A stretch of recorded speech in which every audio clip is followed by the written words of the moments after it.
یمن میں جو کنگ ہوتے تھے ان کو تبا کہا جاتا تھا، اور جو اس زمانے کا سب سے پہلا کنگ تھا اس کو تبا اول کہتے تھے۔ تبا اول بہت بڑا بادشاہ تھا، مسلمان تو تھا نہیں، ایمان تو لایا نہیں تھا، مگر تبا اول کا پلان یہ تھا کہ اس نے ایک بہت بڑا لشکر بنایا۔ اچھا، اس لشکر میں اس نے پلان یہ کیا کہ اس کے پاس 1,13,000 پیدل چلنے والے تھے اور 1,30,000 کے قریب گھوڑا چلانے والے، گھڑ سوار۔ وہ اپنے پورے لشکر کو لے کر اس نے پوری دنیا کو ٹریول کرنے کا پلان کیا۔ اچھا، وہ جس شہر میں جاتا سارے شہر کے لوگ باہر آ جاتے، ڈر بھی جاتے، روب میں بھی آ جاتے کہ اتنا بڑا جلوس لے کر ہی آیا ہے، اس کا استقبال بھی کرتے، اور ہر شہر سے وہ 10 اسکالرز، ان کے 10 علماء اپنے ساتھ لے جاتا۔ اتنا لانگ ٹرپ ہو گیا کہ اس کے پاس 4,000 علماء ہو گئے۔ اب انڈرسٹینڈ کریں کہ کتنے شہروں میں وہ گیا ہوگا، 4,000 علماء جمع ہو گئے۔ اب وہ ٹریول کرتے کرتے کرتے مکہ پاک پہنچا۔ اچھا، مکے جب وہ انٹر ہوا تو مکے کے لوگوں نے کوئی اس کو رسپیکٹ نہیں دی، کوئی اس کا استقبال نہیں کیا، اور کوئی جناب اس کا کوئی روب بھی نہیں پڑا۔ تو اس نے اپنے وزیروں کو بلایا کہ یہ کیسے لوگ ہیں، یہ شہر کیسا شہر ہے، نوبڈی کوئی استقبال بھی نہیں ہوا، کوئی ہمارا روب بھی نہیں ہے، کوئی دبدبہ بھی نہیں ہے، ٹیک کیئر بھی نہیں کیا انہوں نے ہمیں۔ تو اس کے وزیروں نے بتایا کہ بات یہ ہے کہ یہ مکے والے جو ہے نا، ان کے پاس ایک بہت کمال کی عمارت ہے جس کو یہ کعبہ کہتے ہیں، اور یہ کعبے کا طواف کرتے ہیں۔ کعبے میں انہوں نے بت رکھے ہوئے ہیں۔ آپ کو یاد ہوگا کہ نبی پاک کی آمد سے پہلے کعبے میں تو بت تھے، تو یہ کعبے کی رسپیکٹ کرتے ہیں، باقی کسی کو گھاس واس نہیں ڈالتے۔ تو بڑا کرو فر والا کنگ تھا، اتنا بڑا لشکر تھا، اس نے کہتا اچھا ایسی بات ہے تو میں کعبے کو ہی گرا دیتا ہوں، کعبہ ہی ڈیمولش ہو جائے گا تو یہ کس کا طواف کریں گے، پھر یہ سب میرے پاس آ جائیں گے۔ تو اس نے ابھی پلاننگ کی، صرف سوچا، رات اس کے سر میں سیویئر پین شروع ہو گیا، خطرناک قسم کا درد سر۔ اس کی آنکھوں سے، اس کے کان سے اور اس کے ناک سے پانی نکلنے لگا، اور وہ اتنا بدبودار پانی تھا کہ کوئی قریب بھی نہ بیٹھ سکے، اتنا پریشان۔ لشکر میں ڈاکٹر بھی تھے، ڈاکٹر بلائے گئے، طبیب آئے، بڑے بڑے علاج کیے، کوئی فرق نہ پڑے، 2-3 دن نکل گئے، تکلیف ختم ہی نہ ہو۔ تو ایک جو ڈاکٹر تھا، جو سب سے بڑا ڈاکٹر تھا، اس نے کہا دیکھیں یہ معاملہ جو ہے نا، مجھے آپ کی بیماری کا نہیں لگ رہا، یہ کوئی آسمانی معاملہ ہے، آپ کسی عالم سے پوچھئے۔ تو انہوں نے اپنے لشکر میں جو سب سے بڑے عالم تھے ان کو بلایا کہ آپ چیک کریں معاملہ کیا ہے۔ تو انہوں نے کہا یہ بتاؤ کہ تم نے کوئی غلط خیال تو نہیں کیا اس شہر کے بارے میں، یہاں کے رہنے والوں کے بارے میں؟ اس نے کہا ہاں، میں نے تو پلان کیا تھا کہ کعبہ گرا دوں گا، یہاں کے مردوں کو قتل کر دوں گا، عورتوں اور بچوں کو قیدی بنا لوں گا۔ تو ان عالم دین نے کہا کہ نہیں، تم نے غلط کیا، تمہیں نہیں پتا کہ یہ کعبہ کیا ہے، اس کا مالک وہ خالق ہے، وہ مالک ہے کہ اگر اس کے بارے میں، کعبے کے بارے میں نیگیٹو سوچو گے تو برباد ہو جاؤ گے، فوراً توبہ کر لو ورنہ تم خود ہی برباد ہو جاؤ گے۔ کہا اچھا ایسی بات ہے۔ تبا نے توبہ کر لی، جیسے ہی توبہ کی تو اس کا سارا درد ختم ہو گیا، وہ فریش ہو گیا، اس کی طبیعت ٹھیک ہو گئی۔ تو اب اس نے دین ابراہیمی اختیار کر لیا، اللہ پر ایمان لایا، اور اس زمانے میں حضرت ابراہیم کا دین چل رہا تھا، ابھی نبی پاک تو آئے نہیں تھے، اس نے دین ابراہیمی ایکسیپٹ کیا اور اس نے اللہ پر ایمان لے آیا۔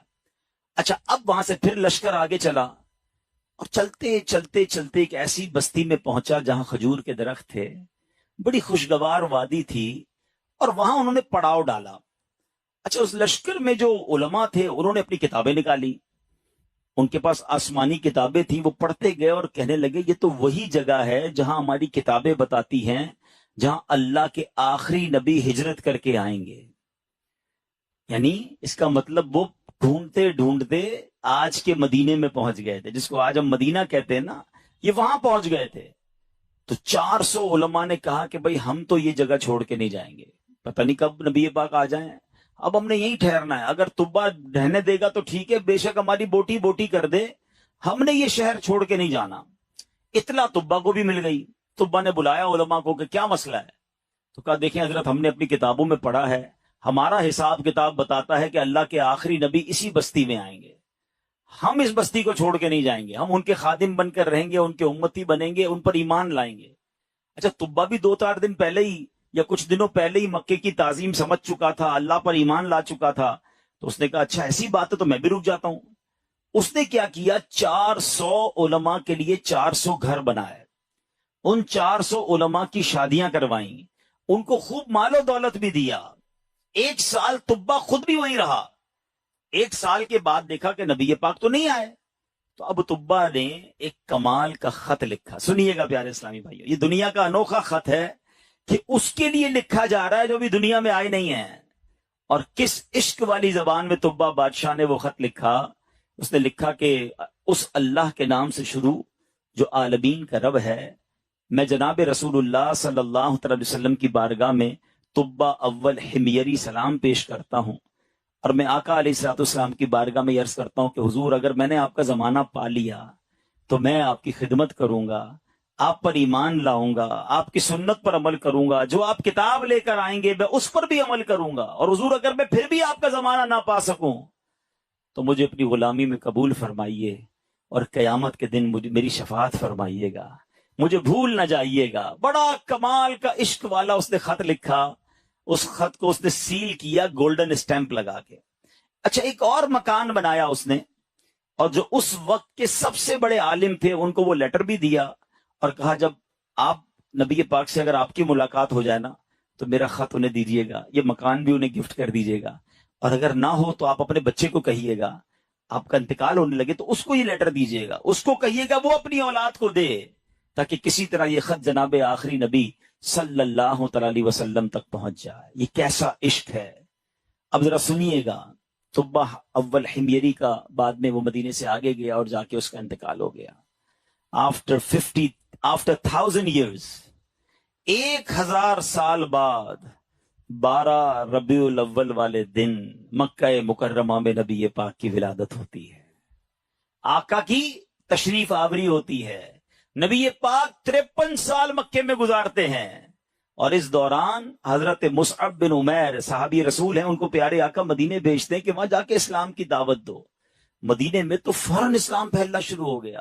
علماء کہتے ہیں جو اتنی تیزی سے اسلام مدینے میں پھیلا نا, اس کی بڑی وجہ یہ تھی جو یہ انصار صحابہ تھے نا. مدینے والوں کو کیا کہتے ہیں؟ انصار. مکے والے کو کیا کہتے ہیں؟ مہاجرین. تو جو انصار تھے نا یہ سارے انہی 400 علماء کی اولاد میں سے تھے. They were waiting from last 1000 years for رسول پاک علیہ الصلوۃ والسلام. یہ تو 1000 سال سے انتظار کر رہے تھے. جیسے ہی حضرت مصعب بن عمیر پہنچے, دیگر مبلغین پہنچے, اللہ کے رسول کی باتیں بتائیں, اسلام کی باتیں بتائیں, دھڑا دھڑ لوگ اسلام قبول کرنے لگ گئے. اچھا قبیلے کے لوگ بیٹھے کہ آخری نبی تو آ گئے ہیں مکے میں, ہمارے پاس ایک لیٹر ہے, اب وہ پہنچانا ہے انہیں. انہوں نے مشورہ کر کے, ایک صحابی تھے ان کا نام تھا حضرت ابو لیلہ انصاری رحمت رضی اللہ تعالیٰ, ان کو کہا کہ آپ جائیے, جا کے مکے میں نبی پاک کو یہ خط دے کر آئیے. ان صحابی نے ٹریول کیا. جب وہ ٹریول کر کے جانے لگے تو ان کو کسی نے بتایا کہ نبی پاک مکے سے پہلے ایک وادی میں بیٹھے صحابہ کرام کے ساتھ جلوہ فرما ہے. اچھا انہوں نے نبی پاک کو نہیں دیکھا, نبی پاک نے انہیں نہیں دیکھا. سوشل میڈیا کا زمانہ تو تھا نہیں نا کہ کسی طریقے سے دیکھ لیتے. اچھا یہ گئے اس دربار میں, جیسے ہی داخل ہوئے کمرے میں, نبی پاک صحابہ کے ساتھ بیٹھے ہیں, وہ کمرے میں داخل ہوئے, پیارے آقا فرماتے انتا ابو لیلہ, تم ابو لیلہ ہو. وہ شاکڈ ہو گئے کہ میرا نام کیسے ان کو پتا چل گیا. کہ جی یا رسول اللہ میرا نام ہی ابو لیلہ ہے. فرمایا تمہارے پاس میری ایک امانت ہوگی, مجھے وہ خط دے دو. ایک بار اور حیران ہو گئے کہ رسول اللہ صلی اللہ علیہ وسلم کو میں نے بتایا نہیں, پہلے ان کو پتا ہے. نبی پاک نے وہ خط لیا, سیدنا ابو بکر صدیق کو وہ خط دیا اور کہا ابو بکر پڑھو. اب بھرے دربار میں وہ عشق والا خط پڑھا گیا. طبہ اول حمیری کا وہ عشق کی جو لیٹر تھا وہ پڑھ کر سنایا گیا کہ حضور میں آپ کا امتی, میں آپ کا غلام, مجھے قیامت کے دن بھولیے گا نہیں. اگر آپ کا زمانہ پایا تو آپ کی خدمت کروں گا, زمانہ نہ پا سکا تو پھر بھی میں آپ کا غلام ہوں. اللہ اکبر. نبی پاک نے بھی خط پڑھ سنا نا تو پتہ کیا فرمایا؟ مرحباً اخی صالح, مرحباً اخی صالح, میرے نیک بھائی کو مرحبا ہو, نیک بھائی کو مرحبا ہو. امیر پیارے آقا علیہ الصلوۃ والسلام نے اس بادشاہ کو نیک بھائی کہہ کر پکارا. اچھا اب ابو لیلہ انصاری تو حیران پریشان, نبی پاک پر کلمہ پڑھا, مسلمان ہوئے کہ ان کو مجھ سے پہلے پتا ہے کہ یہ میرے دل میں کیا ہے اور میں کیا لے کر آیا ہوں. واپس گئے, اپنے شہر والوں کو بتایا کہ بھائی میں تو ان سے مل کر آیا ہوں جو تو غیب کی خبریں دیتے ہیں. اچھا بہرحال اب نبی پاک نے مکے سے مدینے سفر اختیار کیا. اچھا مدینے والوں کو انتظار تو بڑا تھا کہ پیارے آقا مدینے آئیں گے. اچھا نارملی 7 days کا ٹریول ہوتا تھا. اگر مکے سے کوئی اونٹوں پر یا گھوڑوں پر نکلتا تھا نا, it's take almost 7 days to travel. اب آج کل تو ہم 4 گھنٹے میں پہنچ جاتے ہیں, بڑے اچھے روڈ بن گئے ہیں. اب نبی پاک جب روانہ ہوئے تو وہ نیوز مل گئی مدینے والوں کو. لیکن آپ کو پتا ہے کہ وہ ہجرت کا سفر اب نارمل سفر تھا, نارمل سفر نہیں تھا. بڑے پرابلمز تھے, بڑے ہرڈلز تھے. 3 دن 3 راتیں تو نبی پاک کو غار ثور میں رہنا پڑا. راستے میں مکے کے لوگ انٹرسپٹ کرنے پہنچے ہوئے تھے. تو اب مدینے والے سمجھ رہے تھے کہ 7ویں دن نبی پاک آ جائیں گے. وہ ڈیلی مدینے کے گیٹ پہ جا کے کھڑے ہو جاتے کہ نبی پاک آ جائیں گے. صبح جاتے, ویٹ کرتے, دوپہر ہوتی تو واپس آ جاتے. اگلے دن پھر صبح جا کے کھڑے ہو جاتے. روز استقبال کی تیاریاں ہیں. اچھا آپ کو معلوم ہے نبی پاک علیہ السلام کس دن مدینے میں داخل ہوئے؟ کافی دن لگے, مگر سرور کائنات صلی اللہ تعالی علیہ وسلم جس دن مدینہ منورہ میں صحابہ کے جھرمٹ میں داخل ہوئے نا, وہ دن 12 ربیع الاول کا دن تھا. ہاں وہ دن بھی برتھ ڈے آف رسول پاک علیہ السلام تھا. سبحان اللہ, اللہ کی شان دیکھیں کہ ربیع الاول کا 12 ربیع الاول کا جو جلوس ہے, کچھ لوگوں کو کنفیوژن ہوتی ہے. اللہ اکبر, میرے آقا جو مدینے میں داخل ہوئے تو صحابہ بھی ہیں اور خود پیارے آقا بھی ہیں. بلکہ ایک صحابی کہتے ہیں حضور بغیر پرچم کے کیسے داخل ہوں گے؟ آپ جا رہے ہیں تو شان و شوکت کے ساتھ داخل ہونا ہے. اپنا امامہ اتارا, تلوار پہ لگایا, اسے پرچم بنایا, اور جب مدینے میں داخل ہوئے تو ہر طرف سے صدائیں ہیں مرحبا یا رسول اللہ. بچیاں تیار ہو کر آئی ہیں, بچے تیار ہو کر آئے ہیں. عرب کے لوگوں کا دستور تھا جب کوئی بڑا ایونٹ ہوتا تھا وہ اپنا مخصوص لباس پہنتے تھے, اپنی تلواریں لگاتے تھے. بلکہ اب بھی اگر آپ دیکھیں ان کے تہواروں میں ان کے لباس الگ ہوتے ہیں. وہ سب اپنے اس لیول کے لباس پہن کر کھڑے تھے کیونکہ آج ان کے لیے عید کا دن تھا. اور سبحان اللہ اس وقت بنو نجار کی بچیوں نے سرور کائنات صلی اللہ تعالی علیہ وسلم کا جو استقبال کیا, جس نغمے کو گنگنا کر, جس نعت کو پڑھ کر انہوں نے استقبال کیا. آج بھی مکے مدینے چلے جائیں, کیسٹ کی دکانوں پر جائیں, بلکہ دنیا کے کسی کونے میں جائیں, یہ نعت عربی ہوں, عجمی ہوں, افریقن ہوں یا امریکن ہوں, سرکار کی یہ نعت دنیا بھر میں پڑھی جاتی ہے. سنیت الوداع کی گھاٹی میں جس جگہ یہ استقبال ہوا نا, اس علاقے کو سنیت الوداع کہتے ہیں. اور وجب الشکر علینا, ہم پر واجب ہو گیا ہے اللہ کا شکر ادا کرنا. ما دعا للہ دعا, جب تک لوگ اللہ کے لیے دعوت دیتے رہیں گے یعنی قیامت تک, ہم پر اب یہ شکر اللہ کا واجب ہو گیا کہ نبی پاک ہمارے مدینے آ گئے. آپ کو پتا ہے مدینے کے رنگ کیسے بدلا, مدینے کی تقدیر کیسے بدلی. مدینہ پہلے یثرب کہلاتا تھا, وہاں کی آب و ہوا میں بیماریاں تھیں, جو جاتا بیمار ہو جاتا تھا. اللہ اکبر, مصطفیٰ کریم کے قدم تو کیا لگے, مدینے کے غبار میں بھی شفا ہو گیا ہے. اب تو بیمار کو کہتے ٹھیک ہونا ہے تو مدینے ہو آؤ. جب سے قدم لگے ہیں رسالت مآب کے, جب سے قدم لگے ہیں رسالت مآب کے, جنت بنا ہوا ہے مدینہ حضور کا. کیا قدم لگے میرے آقا کے, بھاگی جاگ گئے مدینے والوں کے. اچھا اب پیارے آقا جب مدینہ شریف میں انٹر ہوئے نا, everybody want to welcome and everybody want to host him. ہر بندہ چاہ رہا تھا کہ نبی پاک ہمارے گھر آ جائیں, کیونکہ اشتیاق بہت تھا, تڑپ بہت تھی. تو نبی پاک نے فرمایا کہ میری جو اونٹنی ہے نا, یہ اللہ کے حکم سے بندھی ہوئی ہے, یہ جدھر جا کے رکے گی ادھر جا کر ہی میں نے رہنا ہے. اچھا اب ذرا تصور کیجئے, امیجن کیجئے کہ وہ اونٹنی مدینے کی گلیوں میں گھوم رہی ہوگی اور ہر صحابی یہ امیجن کر رہا ہو کاش میرے دروازے پر رک جائے, کاش میرے دروازے پر رک جائے. مگر بھاگ کس کے جاگے, سیدنا ابو ایوب انصاری رضی اللہ تعالیٰ عنہ, کہ وہ اونٹنی جو ہے ان کے دروازے پر جا کے رکی. اچھا ایک اور امیزنگ بات شاید بہت ساروں کو پہلی بار پتا چلے گی. حضرت ابو ایوب انصاری رضی اللہ تعالیٰ عنہ کا ایک لقب ہے, ہم سب کہتے ہیں میزبان رسول, ٹھیک ہے نا. لیکن شاید لوگوں کو نہیں پتا کہ حضرت ابو ایوب انصاری اسی عالم دین کی اولاد سے ہیں کہ جن کو طبہ اول نے لیٹر دیا تھا, جو سب سے بڑے عالم تھے نا, یہ انہی کی اولاد میں سے ہیں. اور حضرت ابو ایوب انصاری اسی گھر میں رہتے تھے جو گھر طبہ نے نبی پاک کے لیے گفٹ کے طور پر بنایا تھا.